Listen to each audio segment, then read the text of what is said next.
Hey everyone, and welcome to another episode of Stitching Tales. I am Johanna Lundström, the author of several sewing books, including Sewing Jeans and Fit for Knits. And I also do video sewing courses and run a YouTube channel under the name The Last Stitch. And my name is Malena Hjerpe, and I work as a freelance pattern maker, and I also create my own PDF patterns under the name Hazelhen Patterns. And in today's episode, we're going to look into the future, right, Malena? We are going to do some predictions for 2025. We are no gurus, but we have done our research. So we're going to offer some trend forecast and perhaps look into AI and what that can mean for the sewing community, and perhaps what we see in the future in regarding sewing and fashion in general. But first of all, I thought it would be nice to do a little bit of a weekly catch-up. So Malena, what's been going on since we recorded our last episode?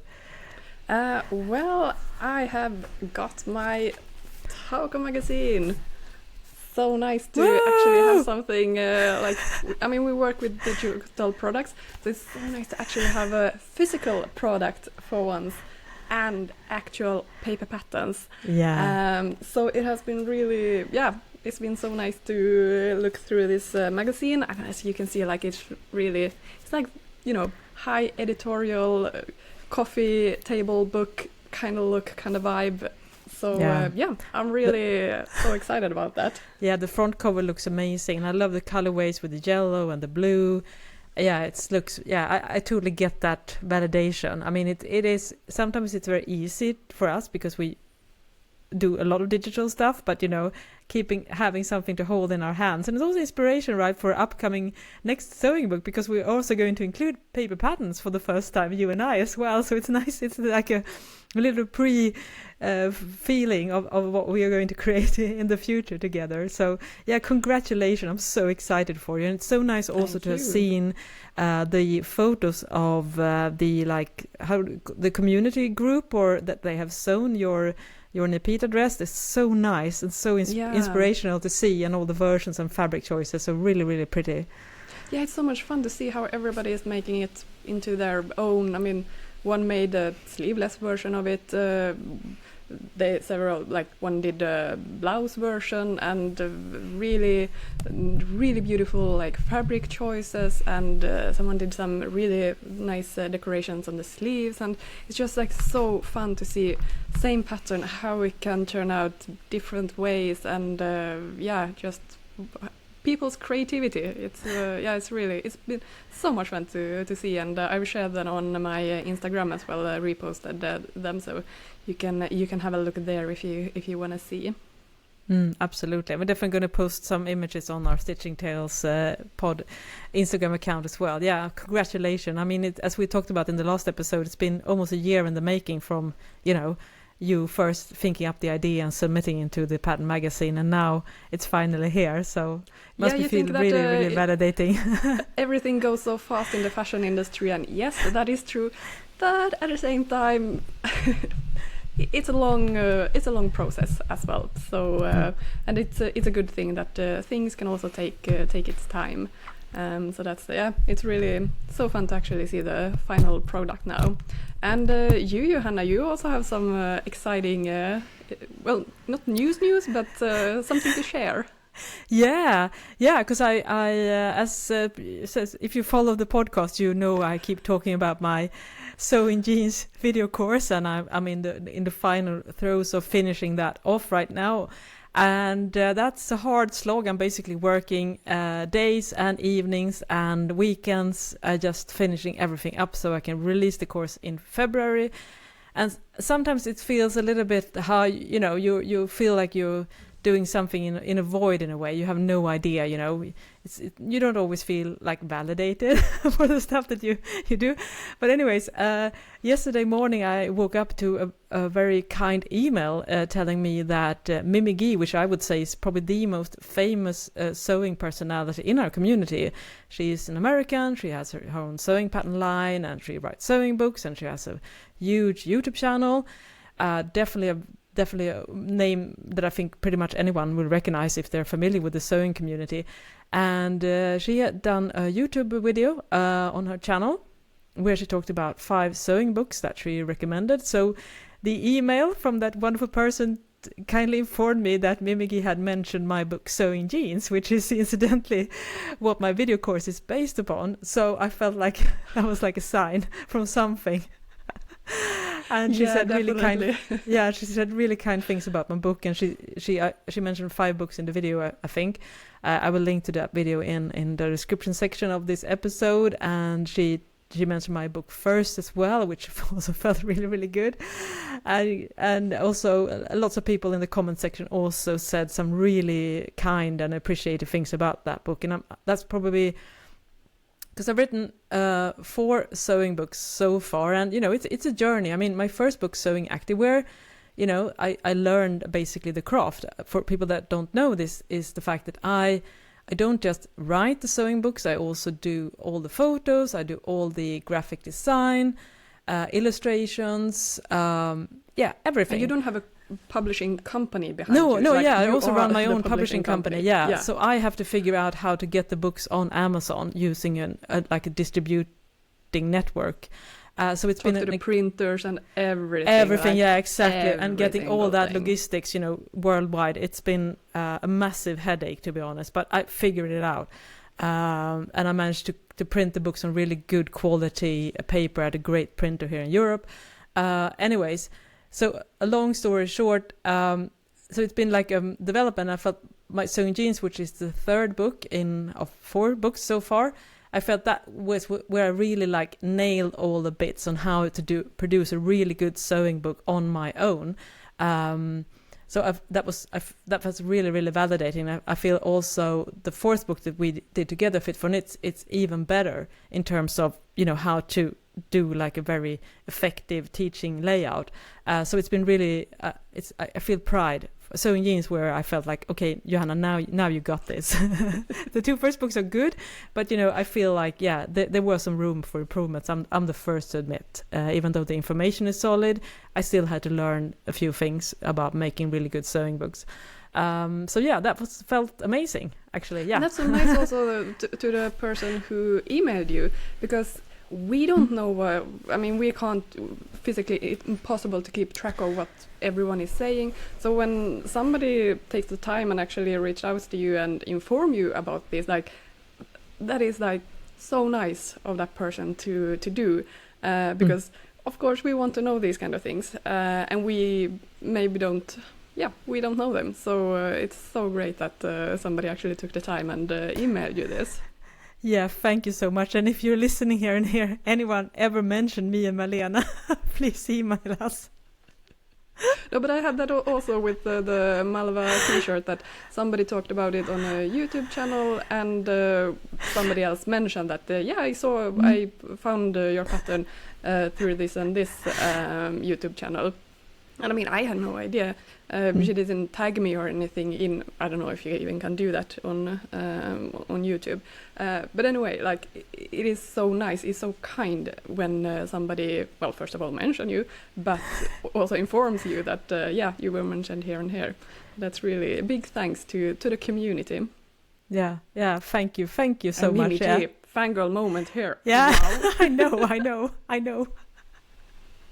Oh, this is so nice. It's so interesting because you have this moment, and I'm a pretty a pretty big sewing YouTuber. I would say that without sounding like bragging, because as you know, I reach you have the play button now. I do have the silver play button, right? But this is this is getting from a completely different level in terms of fame and recognition compared to me, which is like a small time player in comparison. That's and it feels extremely validating. So I agree with you, Malena. It's very, very helpful because we're not everywhere as well, and usually we're buried in work. We're deep down in work, so we don't always are able to consume so much ourselves because we have to do all the other stuff. So it's really hard to keep track of everything. So yeah, incredibly grateful. I will say that, and I've said it before, and I think the sewing community is incredibly supportive, and I think that is one of the key to the fact that a lot of people has been able to to like really get out there and reach more people and everything, because there's a solid supportive system. Even though sewing has become more and more popular, I feel still that this community is quite close knit in a way. Yeah, it's incredible. I'm very, very grateful for it. Yeah, so true. So right there, Malena, are you ready to bring out your crystal ball and look into the future of 2025? We did a little bit of forecasting last year, but now we're definitely going to go out there and be brave, right? So don't take our word for gospel. We could be completely wrong. We're amateurs, but we love doing this. So what should we start with, Malena? Should we talk a little bit about fashion trends to start with and see if that can be translated to the sewing community, perhaps? Yeah. Have you noticed any like specific trend or yes, I actually went and looked through lots of different like fashion magazines and basically called it a top trend list of several things that was like reoccurring on several lists, and one I will bring that in. I will take that for the last. I think that's going to be happy news for you, Malena, but we'll see. Ooh, yeah, okay. Now, the first thing which I think I'm starting to notice, but that is animal prints. That's huge. That's on every trend list, especially like leopard prints and zebra prints and things like that. So what is your take, Malena, on those animal prints to wear on your body? Well, I mean, it's not my cup of tea, but yeah, I mean, go for it. And here's the thing, like with those kind of trends, like, have they ever been untrendy? Like, I think like every 3-4 years, like now, animal prints is like so big. Like, I've been 16 years in the fashion industry. I've heard that quite often. Yeah. So it's like, yeah, were they out? Sorry? Did I miss the out part? Like, yeah, I mean, it's always somewhere that is in. So yeah, no, I agree. It's there. Definitely. Still there. They're going strong. You bring out a good point there, because I think there was a while, maybe back in the 90s, where there was a pushback towards animal prints, because it was like a thing of the 80s, and it was seen a little bit like tasteless or a little bit tacky. But I totally agree with you that we have seen iteration, and sometimes it's more of simplified. So maybe there's a leopard print, but it's very minimalistic and not in the leopard colors. Maybe it's like gray or pink or blue, because I've seen that on sweatshirts, for instance. So I think the interpretation of the prints, that might differ. But as you say, I totally agree with you. It's a constant thing. I think maybe now it's getting bigger than ever, for sure. I think that's why it's on every list. I don't wear it. I will say though that I don't really wear it much myself either. But who knows? Maybe next in the summer I'm gonna rock some leopard prints. We'll see. Stay tuned. Watch the video version of this pod to find out. Yeah, I have a little bit of the same finding. Spots, dots, polka dots, they are apparently back in trend now, like really big. And again, I had the same feeling here, like, oh, they were out? I didn't know. But yeah, I mean, for me, dots are like such a classic print. It comes and goes, bigger, smaller, every now and then. But I mean, they're always, I think it's a classic. Yeah, I agree with you. And that brings me up to another thing that was also on a lot of lit, stripes. I mean, have stripes ever been untrendy? I mean, we are both wearing stripes today, if you're watching the video version, because that's how we roll. And in Sweden, stripes has never been out of style, to be honest. No, I mean, that's a classic one. It's more like basic color stripes. Yeah, exactly. It's not like even a print. It's like what you wear every day in Sweden, from when you're newborn until you basically end up in the grave. That's where you wear stripes. So I don't think we never stop wearing stripes in Sweden or in the Nordic countries, I would say, in general. No. The only thing I would say about both the animal prints and the polka dots and the stripes, what I've seen is that the trend now is to wear a lot of it. So you maybe wear stripes on stripes and polka dots on polka dots and different prints. So I think it's more perhaps of a bold statement. So maybe you wear a vertically striped shirt and then you wear a horizontal striped t-shirt underneath, or maybe you wear those, which has been really popular for a while in Sweden, but it's also trend thing, the pajama pants. I mean, we've seen that for years in Sweden. I mean, every kid is wearing like plaid pajama pants to flannel school. pajama pants. Yeah. So I'm like, is this a trend now? I mean, we have seen this. I mean, when have it's, but that's a thing too. I think plaids has also been on a lots of lists. So I think if you do love, any type of patterns, this is the year for you, and you can now really go out on a limb if you want to feel trendy and just wear your pajama pants to your job.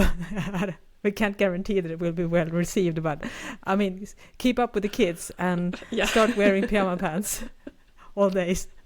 No, but the funny thing is also, like, I think it is literally pajama pants. It's not like a fashion take on pajama pants, like they made them look like it's actually pajama pants that they are wearing. Yeah.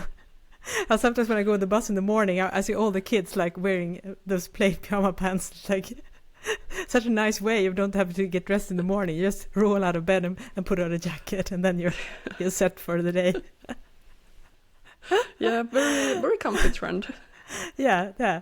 And it seems that comfort does seem to still be a thing, with softness and stuff like that as well. And one trend, but again, I feel like this is always a trend, but it now says, was Everlift, like elevated at leisure. So, I mean, workout clothes as day wear is still a massive trend. And I guess the only difference now is that they talk a lot about like tracksuits and color blocking. So I think it's going to be more of a colorful, like 80s trend to me a little bit. So have you seen this in your day job or any type of like... Yeah, I mean, I've heard that like the sporty trend, I mean, again, like they have been talking about it for, I don't know, 10 years or something. So it's not a new trend. It's always maybe a new take every new season. But that is going strong. And I think especially after the pandemic, with most of the people working from home, being able to wear really comfortable clothes at home, we never really wanted to leave that comfy stage. So I think that comfort is key. But it's not a new trend at all. Like we have seen this for a long time. Yeah. I totally agree, and I don't think we will see this go anywhere. I mean, and it's interesting. I mean, today especially they can coexist. I mean, as a complete opposite from that is also a huge trend of like having oversized blazers and dress pants on female identifying people, which is the complete opposite. So tailoring is also super hot, and to wear like a tracksuit jacket with a regular skirt is also hot. So it's it's all over the place. Yeah, that's the thing. And I mean, there are so many different trends, sub-trends, sub-genres or whatever. So it feels like a little bit like you can find whatever you want as long as you keep looking for it. Yeah. Do you have any other trends that you have noticed or seen on list? I've also seen like they talk about structures, like different fabric structures, and like tweed boucle, like all like that Chanel jacket feeling. But again, also nothing new there. I mean, haven't been seeing that since the Chanel jacket, basically. Like that has come and gone, like I don't know how many times. So yeah, new. I don't know. And I mean, it's always different structures, obviously. But yeah, structure as a trend, nothing new there either.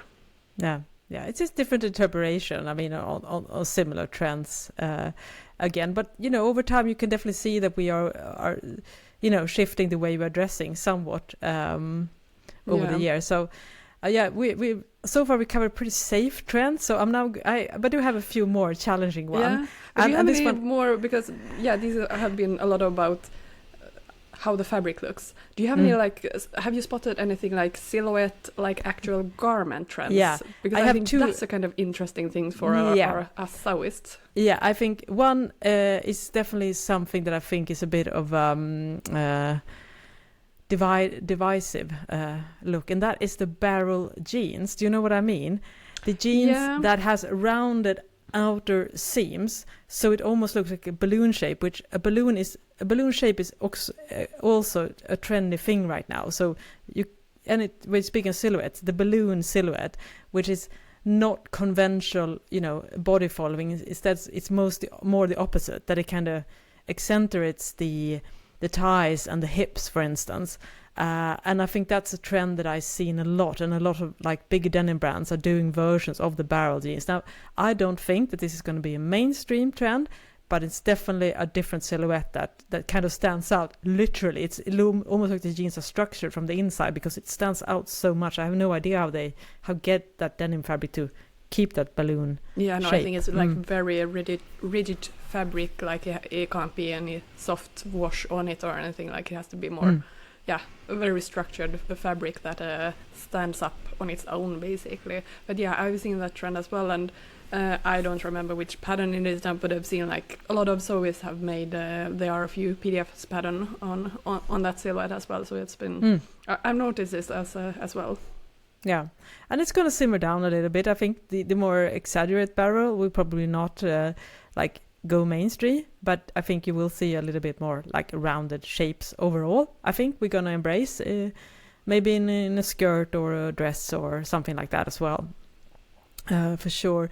And another one, which is probably not, I love it, but that's probably I'm a minority, at least in my age, but I'm going to read the headline now, which is hot pants as the new miniskirt. All right, you need to explain a bit here. Yeah, so I would first say I think it was Prada or Miu Miu, which is the same, basic company. They were, I think for the last year or something like that, on catwalks, people were basically wearing like wide panties instead of anything that was covering the legs, and now that trend seems to have taken hold. I've seen that trend forecast in several of the sites, but that can be interpreted in a different way. So that doesn't mean you can do whatever you want, but it doesn't necessarily mean like wearing knickers with a sweater like it was on the runway. But what I love, and I've not maybe I think there are probably sewing patterns for this as well, but I have one pair that I bought at Zara. It's the mini skirt, which is basically a shorts with a front panel, so it looks like a skirt. So it's so nice. You can wear because I love mini skirts, and I'm in my 50s and I still love mini skirts. I'm definitely on the short side as well, so when I buy ready to wear, it's very helpful for me to use really short skirts, and so this is something I personally love. And if I would felt that this was a bigger market for my demographic, I would definitely launch a short mini skirt pattern. But I honestly don't think that the target audience is big enough for this like very niche wear. But I am a huge fan. So I think if you're going to be more of a more accessible, I think that mini skirt is definitely a trend we're going to see more and more.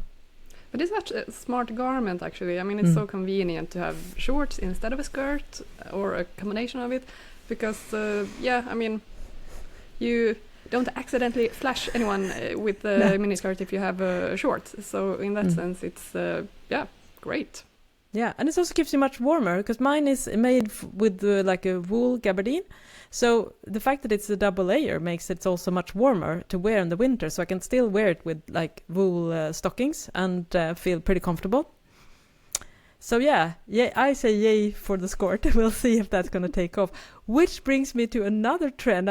Perhaps you've seen this as well, which is a throwback to the 90s. Do you know what I'm talking about? Which is the No, the skirt over pants trend. Oh, that one, yeah.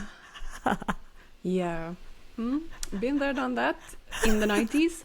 Yeah. I mean, I've seen it also like different 90s take on like the slip dress on top of the t-shirt on top of the trousers. Like, yeah, definitely variations of it has been, I mean, for a while now. Yeah.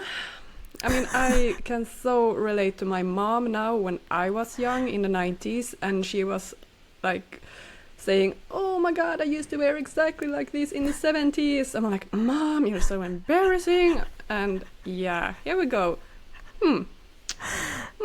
I can relate. Yeah.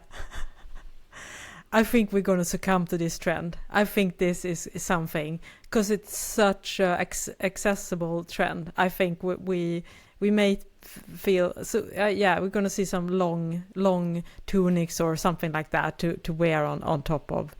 Yeah, it feels a little bit odd to me as well, but because I was also, when that trend hit, I was pretty grown up, so I wasn't really into it. But and I've seen lots of garments now that are like the skirt. It's sewn with the same fabric, so it's not like you put your slip dress over a pair of jeans, which you did in the 90s.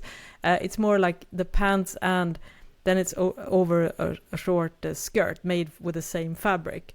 So if you want to be like really trendy right now, that would be the key garment I would sew in 2025. Then you're going to be ahead of the trends. Trust us. Yeah, and I mean, this is also like a little sub-trend of the bigger trend, like layering. I mean, it's always different layers. And I really do love that trend, because also, I mean, having a shorter tunic or shorter dress, longer tunic on top of a pair of trousers, I mean, that's so great. I mean, it's so convenient. And if you don't want to have... It can be quite revealing sometimes to have like skinny trousers, but then having a tunic on top of it, I mean, then I feel more comfortable in that as well. So, I mean, you do it into your own interpretation. Layering is always great, I think. Yeah, it's so nice way to keep warm as well in the winter when we have colder climates. Layering, when you do that into a fashion statement, and it also feels like a function. Yeah, definitely. I saw so many nice pictures on... I think it was from the men's Milano Fashion Week when the like gentlemen's were really like layering like layers upon layers, and it looked just so comfortable because it was cold and was like, yeah, thanks you. A wearable trend, like great. That's I can get behind that every day. Yeah, same. Love myself a little bit of layering. And you mentioned something in passing now, which, because if you listen to this podcast, you have probably heard me say that skinny jeans, forget about it. Go wide. And that is the main trend when it comes to jeans. Wide leg jeans, the barrel we talked about, flare jeans, bootcut jeans. It's all wide or at least straight leg jeans. But, however, on the big news television station CNN, they had their own trend forecast, and Malena, one of the one of those big trend forecaster persons says the return of the skinny jeans. Has it ever gone away? I think Malena's saying now. Yeah, exactly. No, but this is as I mentioned, I've been in the fashion world for quite a few years now. And you see so many trends, comes, goes, maybe some quickly, maybe some are sticking around for 10 years. And here's the thing, like people have barely cleaned them out from the closet and donated it into charity shops before they are like back again. So, yeah.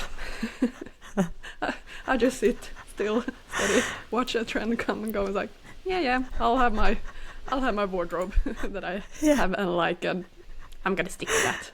Yeah, I think that's a solid idea, and it's also the most sustainable approach to it. But I would just read the quote here from the fashion analyst that we expect to see a very slow burn return in 2025 for the skinny jeans, said Susie Drafford, VWGSN Senior Denim Strategist. That's also a job.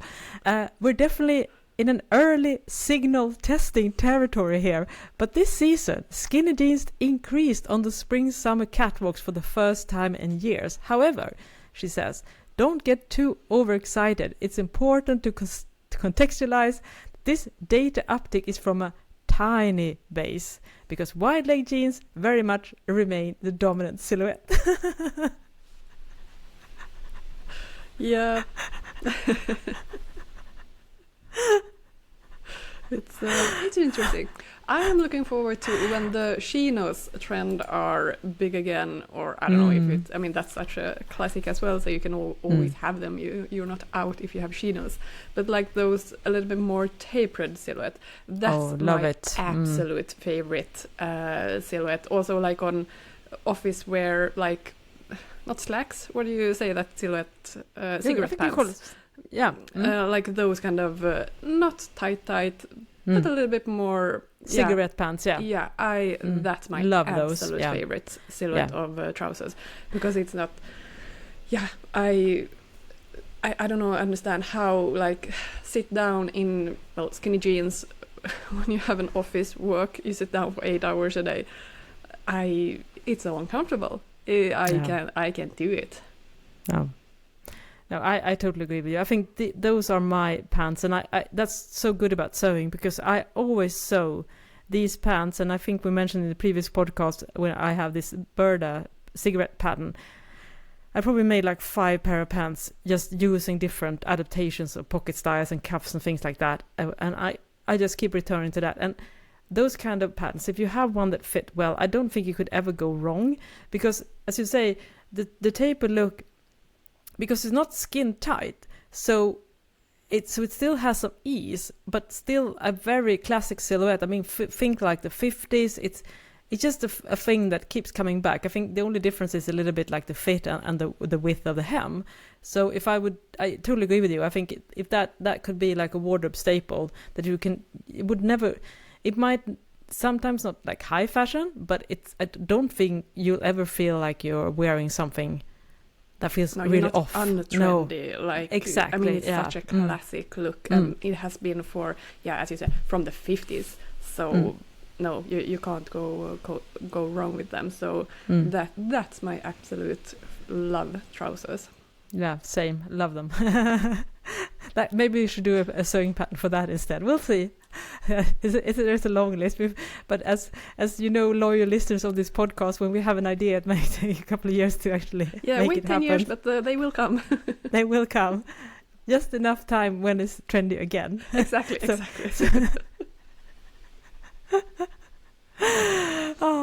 Do you have any more trends on your list? Not specific. I have also I have such a hard time like pinpointing like that's a silhouette trend, or like I'm a pattern maker, not a designer. I need to understand the designer's vision, but I don't. I have a little hard time sometimes seeing the trends and especially being on trends. So no, I don't have any more like specific garment trends. I'm a little bit wondering the blouse trend that has been going on now for a year or two, with the tie bows at the front that we talked about in another episode. Yeah, with the puffy sleeve. That's like a trend that is so specific. So I wonder how long is that gonna live on, because the more spot on a trend specific to a year or something, the more untrendy it will be or feel in a few years. So I'm wondering like how long is that trend gonna be? I mean, I think it's cute. I'm not dissing the trend. I'm just wondering, is that one that is gonna peak and then drop pretty soon, or is it gonna be more of a classic trend for the future? I don't know. What do you think? Yeah, I think it's definitely something that it probably already has reached its peak. I think we're going to see iteration this summer as well, because we mentioned it last year, and I said, if you want to do one sewing pattern this year on trend, do that blouse. Perhaps there are probably already several sewing patterns doing that, but I totally agree with you. It's such a specific type, and also it's a little bit limited in the audience, I think, for that kind of style, because it's basically just 3 ties that you bind together into bows. So you have lots of underneath showing through. So it's a very specific style that doesn't really work in a lot of situations, and depending also, it's a lightweight blouse fabric. So I don't know how suitable it's for layering. I mean, it's just such a specific summer style. So I think it, in a way, it's kind of classic because it has a lot of nods to vintage styles. But I totally agree with you. I will give it one more summer, and then you're probably going to see a lot of it in the second-hand shops and stuff. Yeah, and I think blouses in general has had a really, I mean, now in the sewing community, it has been like lightweight woven blouses, I think, has been really popular. I mean, very different styles. But blouses in general has been, I've seen a lot of sewing patterns for them, and a little more of those loose, airy, quite a lot of plus ease. So there are a lot of different patterns on those, and really, I mean, nice looking patterns. Yeah, they remind me a little bit, now we're going to bring out an old reference, but Laura Ashley in the 80s, she had a lot of these like flower prints, volume dresses with almost like a prairie vibe to it. And I think we're seeing a lot of that style. That's definitely, I agree with you, in the sewing community, that's been a massive trend. I think, honestly, more in the sewing community than I would say on the streets of Sweden, for sure. Yeah, I agree. And yeah, the prairie dresses as well, with a lot of volume and gatherings has also been, I think, more trending in the sewing industry compared to the regular outside ready-to-wear garment. The street fashion.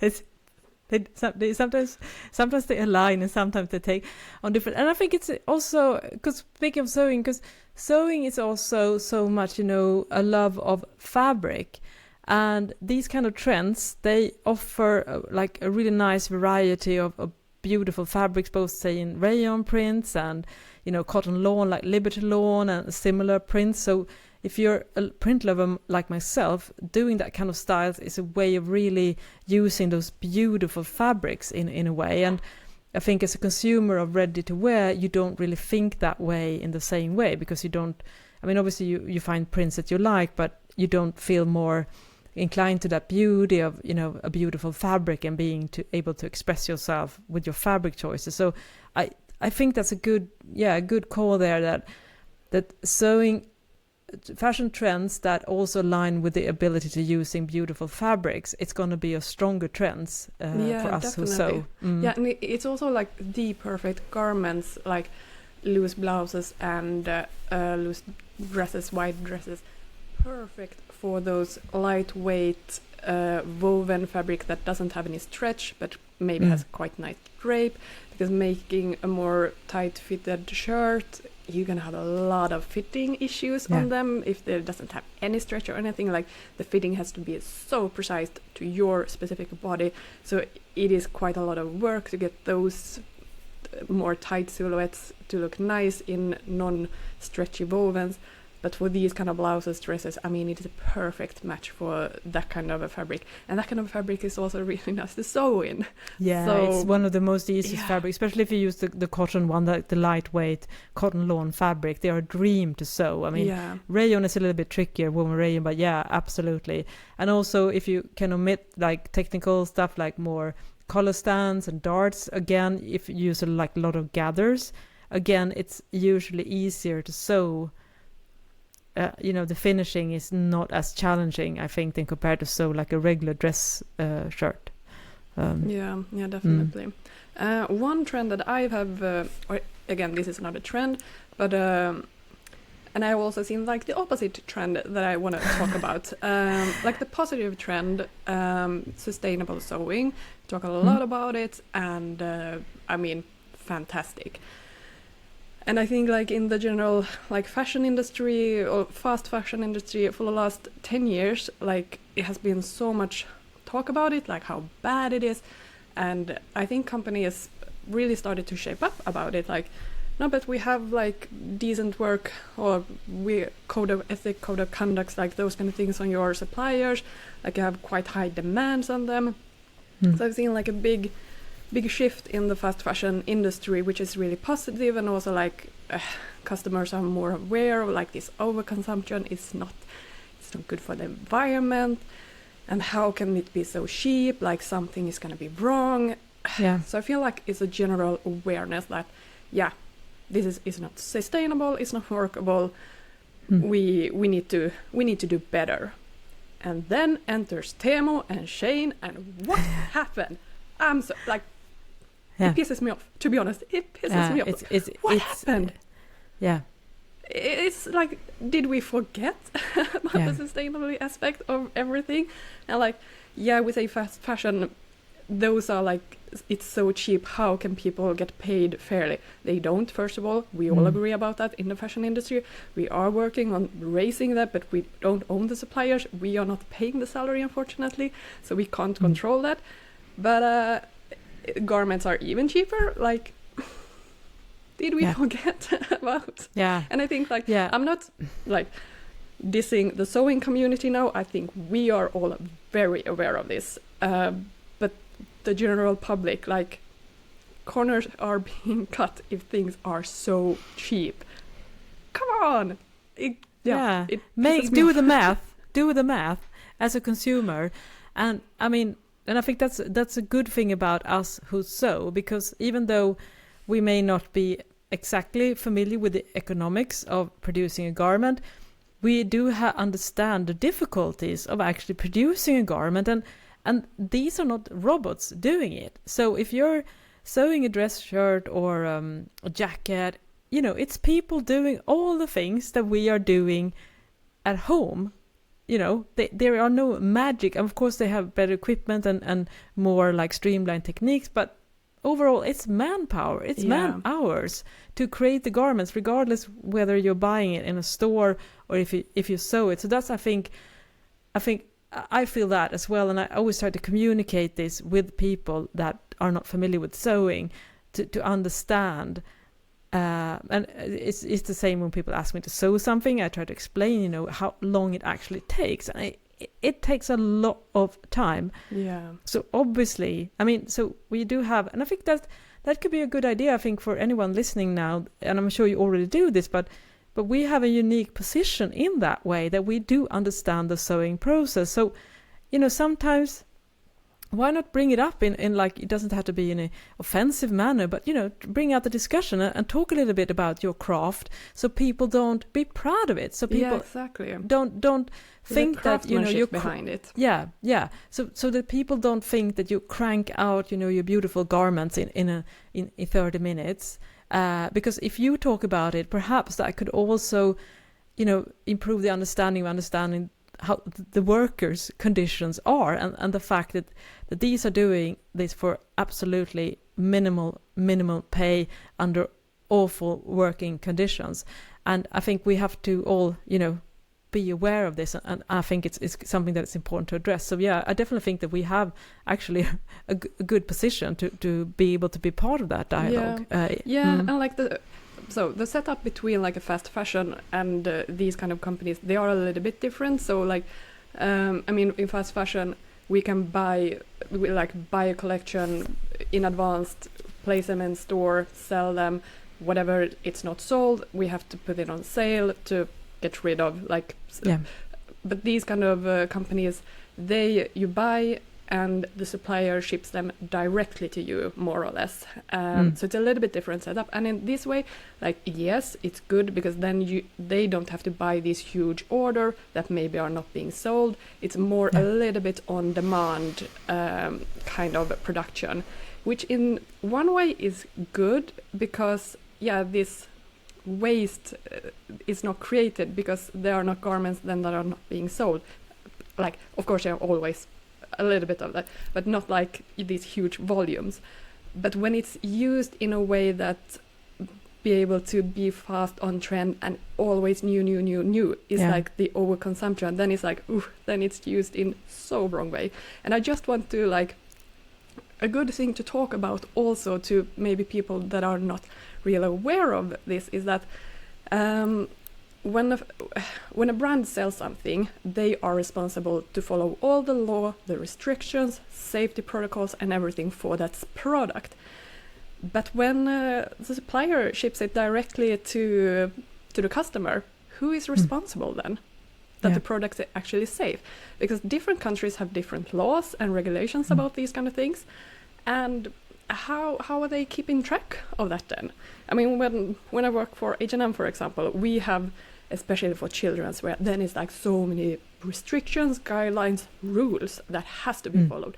Every single country has different rules, so you need to, well, to make it easiest, we take the most strict rules, follow that, and apply it to basically everything, just so we are on the safe side. Are they doing this on Temu and Temu? No. A combination there. Temu and Shein. I'm just like, it's not safe, to be honest. And especially for kids wear. I mean, think of all these like small parts that a small kid can put in a mouth. They can suffocate. Like and buttons and rivets and, snaps on buttons and really everything dangerous. Like the cords and things like that. Yeah, and they're all like these rules for a reason. And like, there's no testing for the residue of chemicals. And don't want to talk about even the chemicals. It's so, I mean, it's dark. You do your own choice for yourself, but I'm like, strongly, I will scream like, don't buy anything for the kids. I mean, it is dangerous, to be honest. It is who is keeping track of the safety issue. And you can wonder, well, why are there so many rules and safety regulation for kids wear? Well, because accidents have happened. And this is a really good thing also. If you have a garment and something does happen, like this is a dangerous situation or something, go back to that store, complain about it, because that's how companies get the information that, oh, we made a dangerous product here. We need to stop. We need to change it. This is how we also get like internal rules and regulations, like, okay, we need to make this even more stricter. So yeah, I mean, I worked with kids wear for 2 years, and it's like a Bible that you have to read. Everybody has to know it. Everybody has to follow it. It's not one person's, oh, they need to take care of it. No. It's everyone's responsibility. They have to be followed. So it's just like, it's making me so nervous, like when it's and as you say, like the chemicals, you don't even see that, but oh no, it pisses me up so bad. It's really dark, and I don't know, it would be interesting to hear how this has been talked about in other countries. I would say, for instance, here in one of the biggest newspapers has done like a really good journalistic investigation on what happens. So, I mean, obviously, as you say, Malena, there's they do make more on demand, which could potentially limit the surplus. However, because of the very generous return policies, a lot of things are returned, and they not fit well, or maybe you're disappointed with the quality of the materials, all the things. And basically what happens is that these oftentimes do not end up in a new buyer's hands. They have a very intricate system, and the darkness of this is the fact that a lot of it ends up in landfills in very poor countries around, especially in Africa and in South America, and that's the end destination of the stuff that you return from these brand names that we have talked about now. Because they are so cheap, it's not worth it for them to. It is going to cost them so much more to actually like put them back in the system, and so no, they are getting thrown away basically. And what really I hate is dropshipping companies who. I mean, there are dropshipping companies that are great, absolutely, but there are also these who make elaborate backstory about who we are, our values, blah blah blah, AI generated pictures on the website, and then it's basically a dropshipping that when you place an order with them, they buy it from Temu, sends it directly to you, and it's a scam basically. And it just, that is, I mean, it's fraud to be honest. It makes me so sad because like as a consumer, a customer, do you have to be an investigator to find out if this company is reliable to buy from? And we in the crafting industry who like try to make, I mean, if you make us hell garments, like how can we reach out if all the customers are getting drowned in these other crap companies? So this trend in general, like with dropshipping, you don't know where it's coming from, like this darkness is like, how is it possible that it happens? Because I thought we in the fashion industry were heading a little bit slowly in the right direction, and then this is like the worst backlash ever. You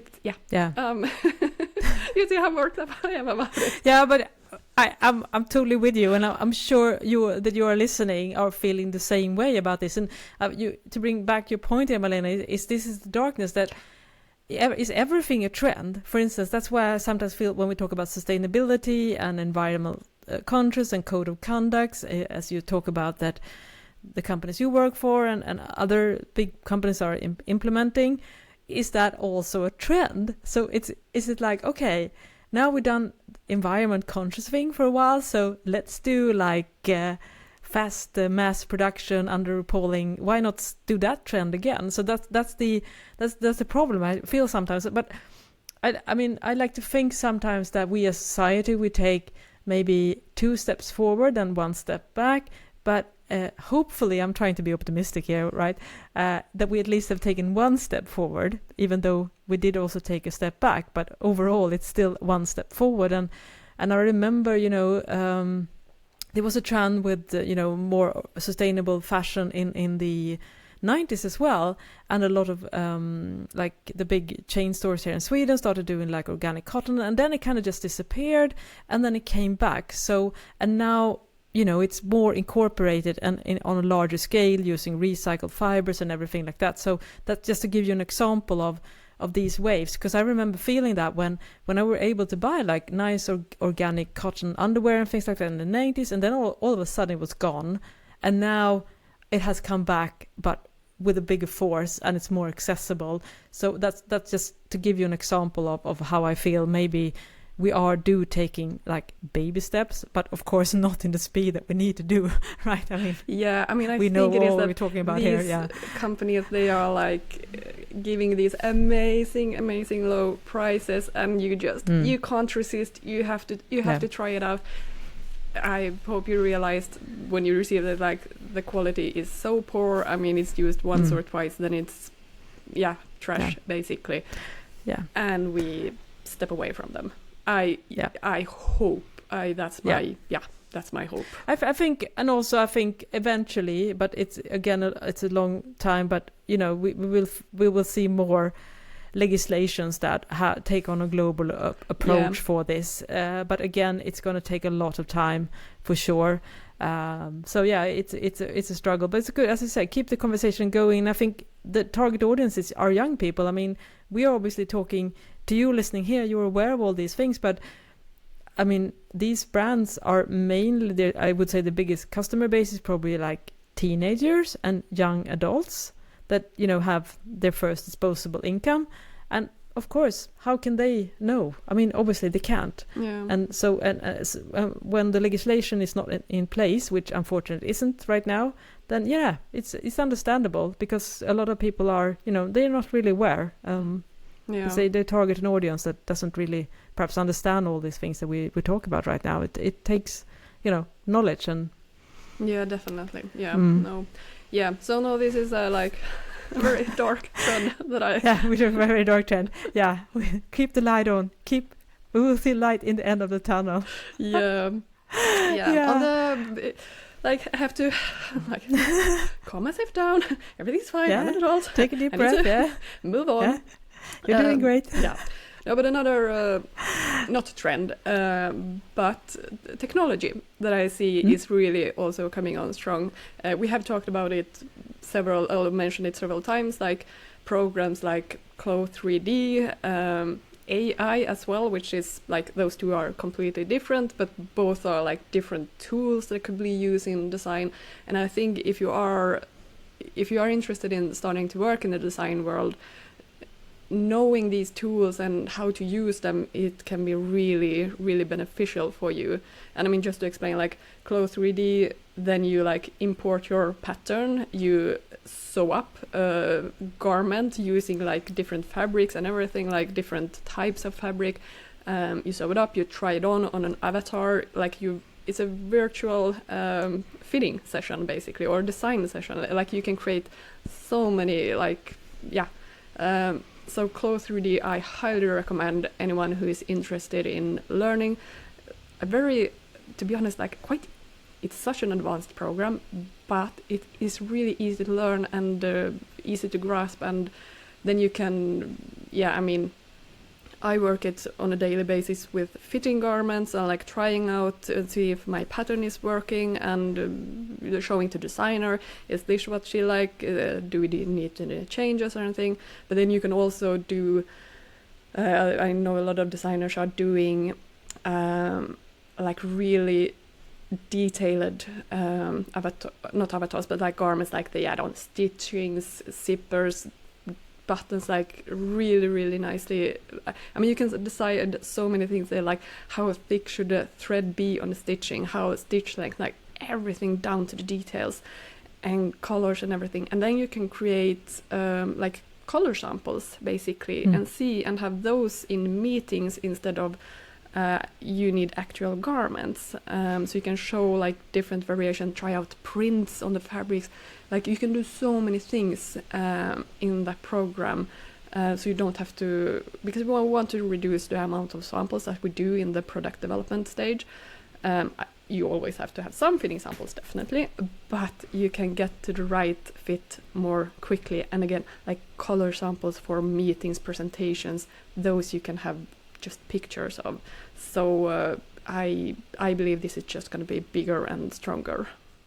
Yeah, I agree with you. And so Chloe also has a pretty nice price tag. It's actually accessible, even if you're not like a big fashion company and compared to other programs.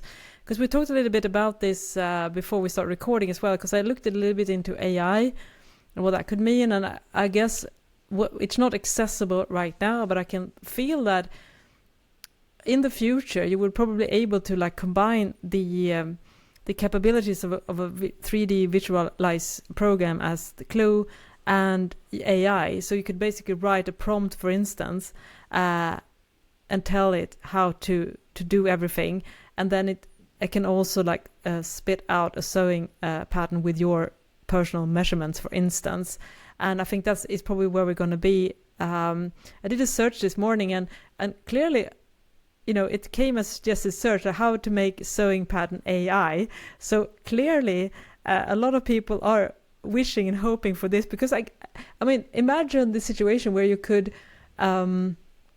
maybe just upload a photo from the catwalk for a pair of barrel jeans, for instance, if you want to do that, and your measurements, and then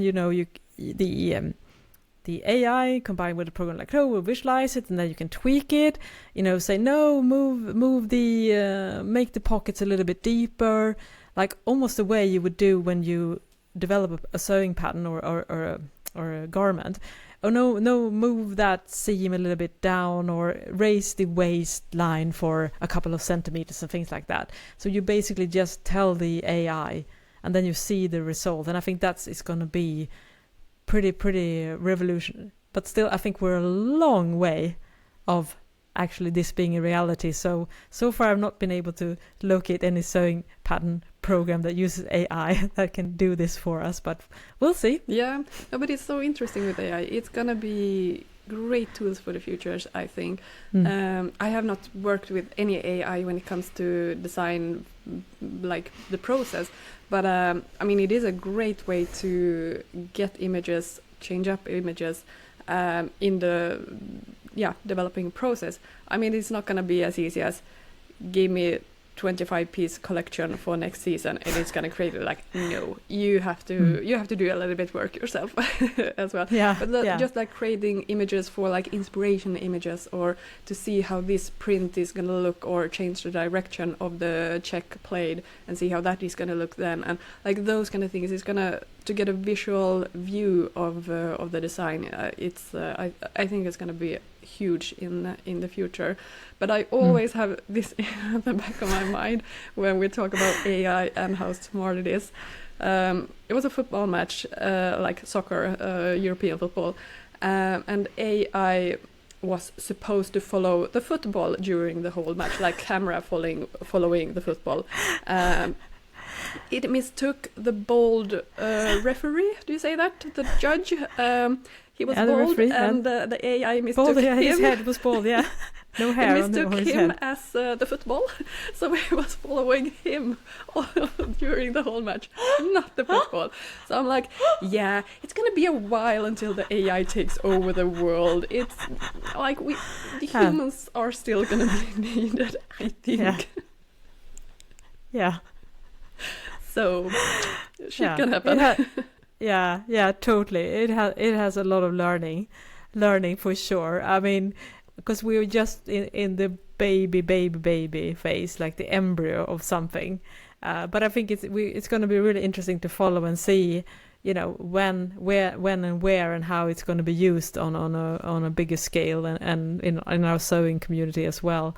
So if you have any experience using AI for anything sewing related, I mean, you could of course do like fabric prints with a lot of AI services. You can get if you want to do your own fabric print, you can tell the AI and it's going to be repeatable patterns and create that using text prompts or inspiration images. So, already right now there is things available for us who like to be creative with fabrics for sure. And you can also do technical tech packs where you show all the things that are required and technical illustrations for making a garment. And I think it's going to be fun to play around with for sure. I mean, but yeah, it's very very much early stages, unfortunately, or fortunately, depending on. I mean, I think as with lots of things here, it's pretty scary and also really exciting. I think that's the position I'm holding on AI. I'm both keen on starting using it more, and I'm also a little bit scared.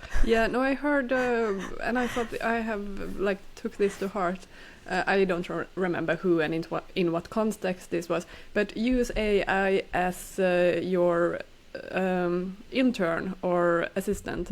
It is great to, I mean, just for example, yesterday I used a ChatGPT to what are hashtags to use in the sewing community when I create an Instagram post. Search for the what hashtag should I use?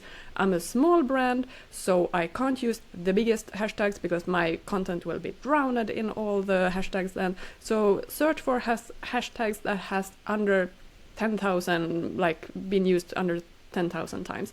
And it came up a great list, and those kind of things. But I mean, you have to be very precise. You have to know exactly what you ask to get that correct answer. So it's and I use it so much also for spell checking, and my favorite thing to ask, is this proper English? When I write anything. Yeah, that's the question we ask ourselves a lot here in Sweden when we're doing our sewing content. And you do also maybe you in your day or in your job as well, because it's you work in English, right, when you work for H&M. It's tricky. So then it's a great help. But I mean, obviously sometimes when I've asked also things, it's is this really correct? Oh no, sorry, it's this and this. Is it really correct? Oh no, sorry, it's this and this. And it's it always sounds so confident, and I was no, but you're wrong. No, that's not it. Yeah. So never. It's a junior assistant intern. Don't trust it completely. You have to do it needs your supervising and approving the end result. So I think I'm going to finish off this episode speaking of AI and the fact that I'm doing my video course now. I use Adobe Premiere to edit the videos, and they have now rolled out transcription service, so you can actually do your own captions. And I will of course add captions to the video course. Last time I did it, I used the service. I think they used AI a lot as well and just did some manual. But anyways, now I've gone full AI on this and I'm doing it myself. And wow, sewing is not the AI specialty. It has not been trained on sewing. No, dictionaries. and it refuses to learn when it's a repeat offense system. And I am absolutely it's very very annoying. So give us examples. What are they? I'm going to give you some really fun examples. Now, if you sew, you probably know what bar tacks are. Those are the narrow zigzag stitch that you use to secure seams on jeans and things like that. But of course, bar tacks, that doesn't exist in the AI world. Instead, it keeps on insisting that I mean Botox. the stuff that you put in your forehead to reduce wrinkles and migraines. And I change it to bar tax, then I translate another chapter, and it says I'm talking about Botox, and I'm not. I'm talking about bar tax. Bar tax. How hard can it be? That's one example. And another, okay, understandably. Okay, it's more of a niche word. But I will argue that the word presserfoot and presserfeet, that is not that strange, right? Well, according to the AI, that tool that we all use to sew doesn't exist. Instead, it says that I am saying, press the food. Okay, arguably, my English pronunciation is perhaps not top notch, and I understand sometimes sometimes I say so wrong. I mean, it's just difficult for us in Sweden. But yeah, also of course, that's more understandable. Yoke, I mean, what we do, yoke on jeans or a blouse. Of course, they think I'm talking about a joke with a J first, and like again, a funny refuse. Yeah, so my captions are full of not so funny jokes. Yeah. So yeah, to bring back your point, Malena, I think the AI translation function in my video editing program is definitely, it's a very, very junior assistant. I mean, I mean, I saw a joke about this, that when you write it yourself and then you have to do half an hour of correcting your own mistake or proofreading or whatever, now you get it done in a minute with AI, but then you have to proofread it like 11 hours instead to get all of these small kind of hiccups. So I don't know what's best in the end. I don't know. Yeah, it does. You does bring up a great point, and I will say though that it's been my experience so far. Trying to get it. We'll see. I translated, I think, 25 videos now, transcribed and made captions, and it's still a struggle for it. I have no idea why it's so hard. Apparently, it's impossible. I mean, we all understand these things, but yeah, but it's funny, like it doesn't recognize any of the. I mean, they are basically like regular English words. Like, how can they not know them? But yeah, I mean, also with autocorrect in any regular computer like program. My designer, when she wrote pointelle holes on a knitted sweater, it autocorrected her to pointless holes. I'm like, autocorrect, you're a little bit offensive right now. Those holes do have a point, okay? They're very decorative, but whatever.